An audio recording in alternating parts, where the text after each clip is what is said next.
Kenyatta's latest executive order, abolishing or redefining the presidency with the term executive office of the president, has left a storm of speculation brewing in its wake. Executive Order number 1 of 2020, issued in January and revised in May this year, captures several changes that have been made in the organization of government. This includes the cabinet secretaries who have either been sacked or had their dockets changed, as well as the position of Chief of Defense Forces, formerly held by General Samson Mwathethe. But what does this mean exactly for the office of the Deputy President? Well, that's a question we'll be seeking to answer right now. Allow us to bring on board Bobby Mkangi, who's a constitutional lawyer. And it's quite evident this has caused a lot of debate, especially among legal minds, Bobby. Now, what's your take on the current conversation? The executive office of the president 2020 against the presidency, as it was referred to back in 2018 through the executive order. What exactly lies in this fine print? Well, I think there are two plots here. There is a major plot, which is the political plot, and there is the minor plot or the subplot, which is the legal or constitutional plot. And I think the subplot is being discussed majorly because of the context of the major plot, that the legal and constitutional issues are coming up, because there is a prevailing political context to where probably the rebranding, and as you rightly put it, not the abolishment, but the redefining, and as I say, rebranding of President Uhuru's administration happened yesterday. So the long and short of it is, when you look at the legal and constitutional strictures, you find that the president is very much in order because he has these powers as laid out, equipped to him or to the office by Kenyans, that he's the one who defines and heads the national executive. He's the one who imagines the organizational chart that he wants to use to effectively provide services to Kenyans. And this is done as long as the confines of the Constitution, the powers, responsibilities, and functions, the functional and structural integrity as imagined by Kenyans in the Constitution is not betrayed. And when you look at what the president, when you look at the powers of the president, when you look at the powers of the deputy president as laid out in the Constitution, you find that the president does indeed have those constitutional powers. But as I said, there's a political context to what is happening. We know the divisions that have emerged al fresco within the Jubilee Party, the speculative divisions that have also emerged between the president in personality with the deputy president. We know the background of the political union that they came up with prior to the 2013 elections, which was reflected in a branding known as the presidency, which, as you earlier alluded to, that people think that in terming the presidency, there are two centers of power. Politically so, because of the memorandum of understanding that the president and the deputy president had and reflected thereafter in the way they formed the government. So presidency, to me, actually, in that regard, in the previous regard, reflected a unity, a collegiality, an understanding of how these two gentlemen were going to hold and wield power if they did win the elections, and they did, and that was very much reflected. But again, language is a tool. The change of the language that has been used, the rebranding, is also reflecting a new reflection between the protagonists, between the president and the deputy president.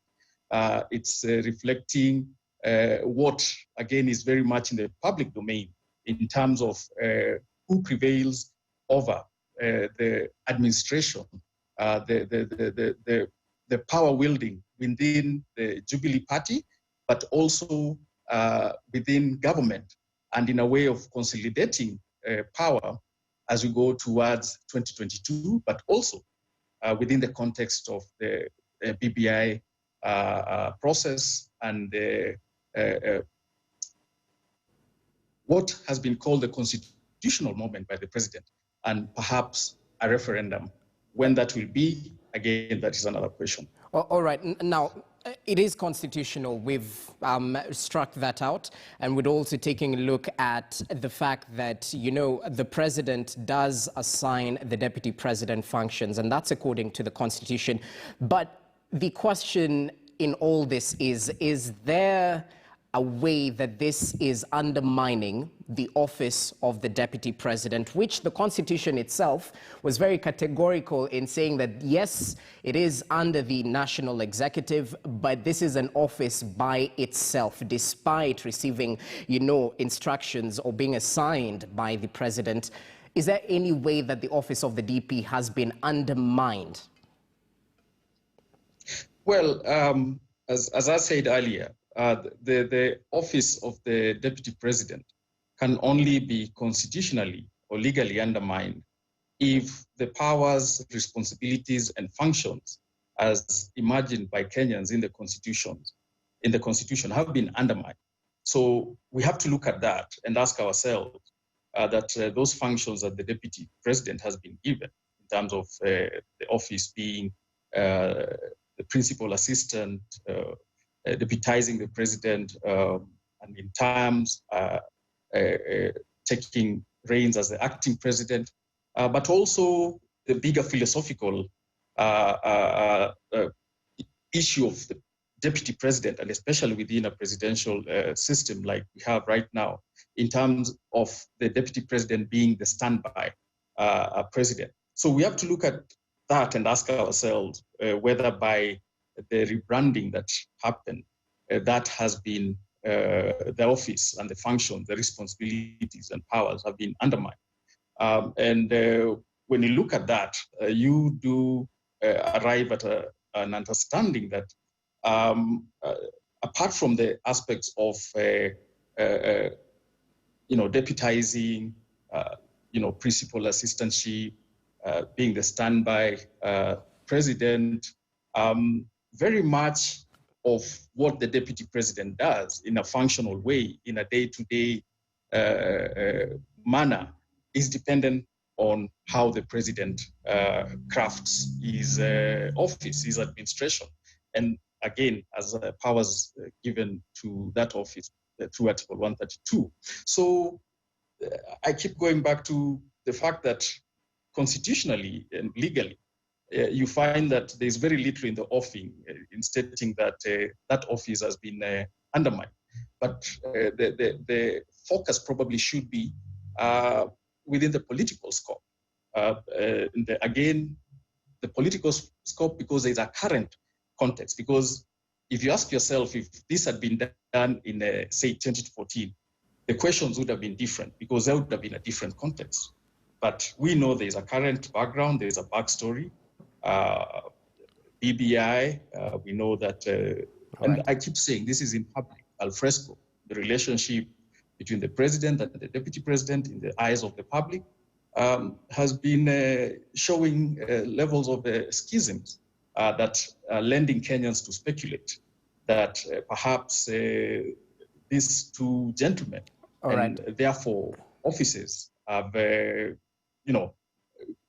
beginning to fall apart. And that's quite true. Speculation is rife and definitely tongues are wagging, especially on the political moves. And I'd like to engage you on this because it's definitely, very relevant, bearing in mind what exactly we're going into coming the 2022 general elections, or even before that, Talk of referendum is rife, but before we get to that, the ruling party, Jubilee, actually definitely dealing massive changes in leadership positions within the legislature. We've seen the purge that happened in the Senate. We're yet to see the finality of the purge that is set to continue in the National Assembly. What exactly do you make of all this? Is it simply strengthening or whipping members of the party into proper positions? What do you make of this?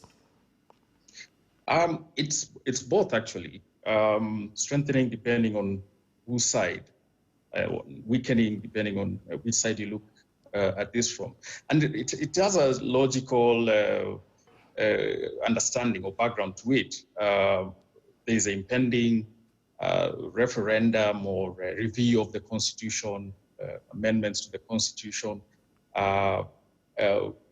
This means that not so much the political leaders, but eventually the people have to be quote unquote whipped. And in as much as members of parliament, institutional office holders, representatives of the people, we also know that they have huge influence in the grassroots. They are the mobilizers of Wananchi. They are the information conduits of Wananchi within the political scope.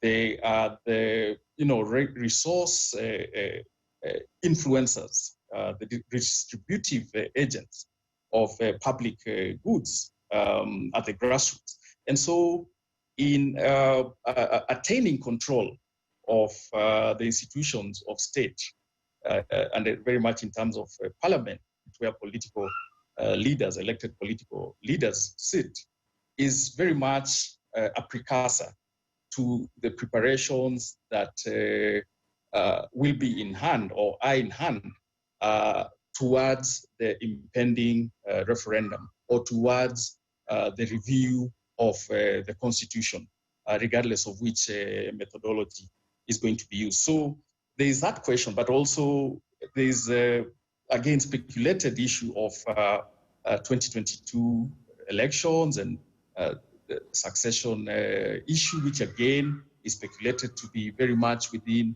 the context of the BBI and the referendum. And so all this, again, should be, and I think is validly correct to be looked at within that context of succession politics, the referendum, 2022 elections, and the power and position of the institution of parliament. But beyond that, the influence that political party members, political parties have in mobilizing people at the grassroots. All right, now that's very proper, because I mean the president also brought up the issue of constitutional changes just recently. Let's take a look at what Kenyans have to say about this drive for the referendum changes, and then we can add your voice on that. Sahi tukiongea kwa mambo ya hapa kwetu Kenya, mambo ya inaitwa BBI na kuchenja katiba sio mzuri kwa sahi, sababu uchumi ya Kenya sio mzuri. Ya janga ya corona imetuletea shida mingi, unaona, na mambo mengi kadha, unaona, imesafanyika katika ya Kenya sahi, ambapo imeharibu nini uchumi. Unasema kwamba hii BBI iwekwe kando kidogo. Tuendelee. Uhuru Mugai Kenyatta, ambapo the president, His Excellency, na Samoei Ruto waendeze Kenya kidogo, unaona. Mambo ya BBI hiyo ni siasa. Tusiweke siasa sahi na Wakenya wanalala njaa.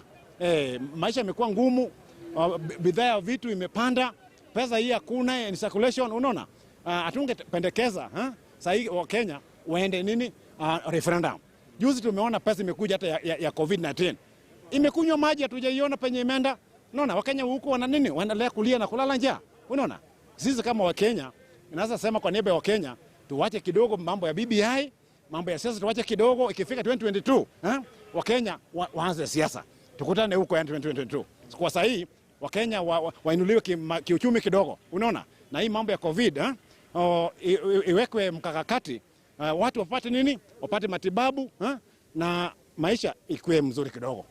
Sisi kama wananchi bado hatuna nyakati ya kufanya referendum kwa mwaka huu. Tungependelea kama ni mzuri wangeweza kuweka hiyo referendum kwa mwaka ujao ili tuweze kufanya hiyo referendum. Lakini kama mwaka ujao haiwezekani kufanya referendum, kama wako na pesa ya kufanya referendum wameshatenga, na wao ndio serikali wanawasanya ushuru yetu, wao ndio wanajua kiwango ya pesa ya kufanya katiba, ya kufanyia hiyo referendum. Na kama serikali wako tayari wanaweza ifanyia tu kwa hii mwaka, lakini kama sisi wapigaji kura, sisi tungeonelea kwamba, kama mimi naonelea kwamba hii nyakati ya COVID, tangu COVID ianze mwezi wa 3, mimi sijafanya kazi mzuri, biashara imefilisika. Mimi ni mtu wa jua kali, biashara yangu imefilisika. Ningeonelea ya kwamba hii pesa yenye serikali wanapatianga watu, kama mimi waliniandika jina wapatiane pesa na wako nipatia, ningeonelea ya kwamba kama wanataka kubadilisha katiba, waweze kupatia watu pesa ili watu wajifaidi nayo kwa maisha yao, ili hata katiba ikikuja mtu akuwe na wakati ya kuenda kufanya referendum. Sababu mtu hawezi enda kufanya referendum kwa faida ya mtu mwingine ama kwa faida ya nchi, na yeye mwenyewe hakuna kitu anapata, yeye mwenyewe anaumia njaa. Katiba inabadilishwa, lakini wananchi wa kawaida kama sisi hatujapata haki yetu kama wananchi wa Kenya. Viongozi ndio wanafaidika, sisi wananchi wa kawaida hatupati.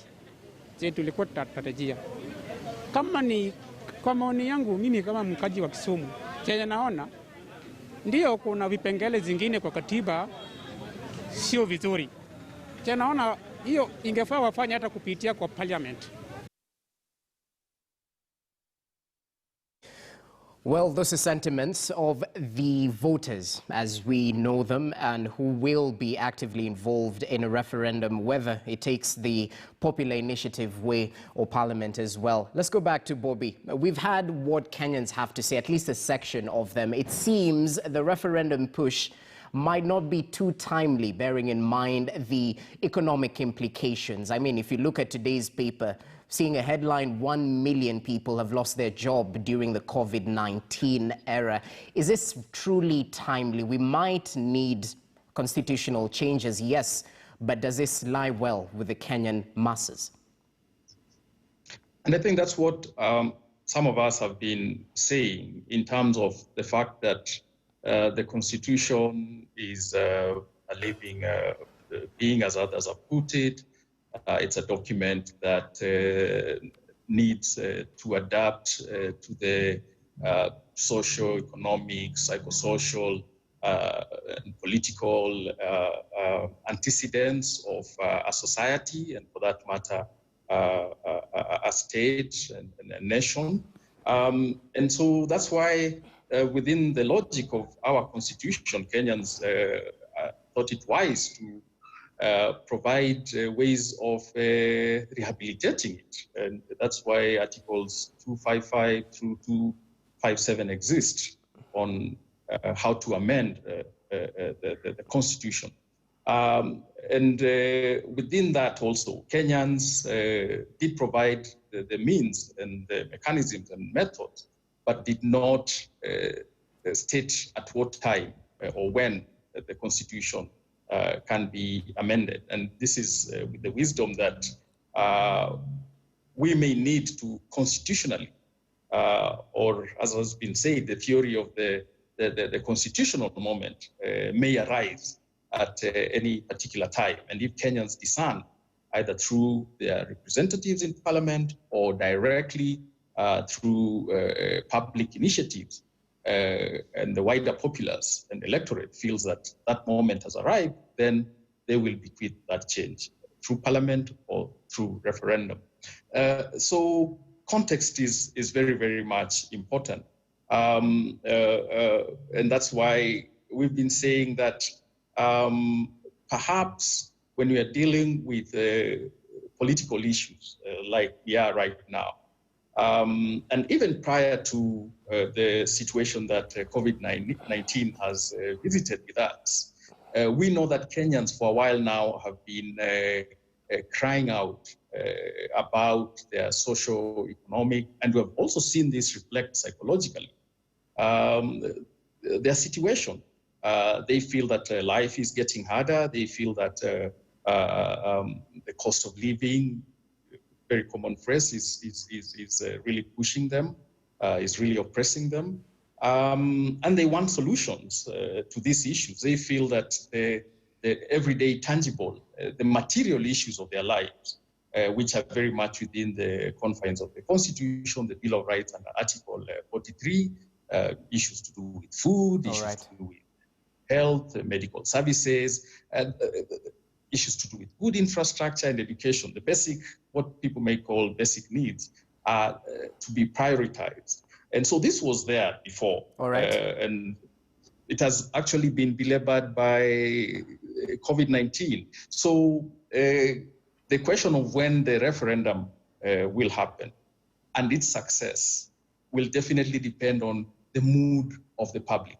It will depend on whether Kenyans feel it is the right time, and my ears on the ground probably tell me that not at this moment. The Ministry of Health has projected that COVID-19 cases will be peaking in Kenya around August and September.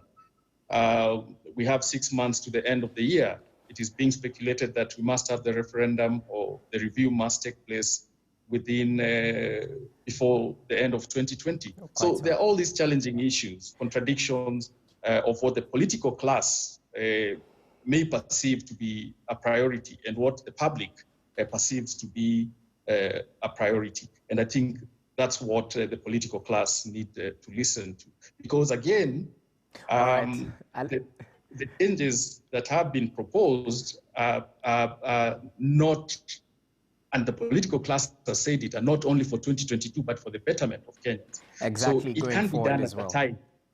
Yeah, it can be done at a time which is proper for Kenyans. And I don't think Kenyans have rejected the fact that the Constitution needs a rehabilitation.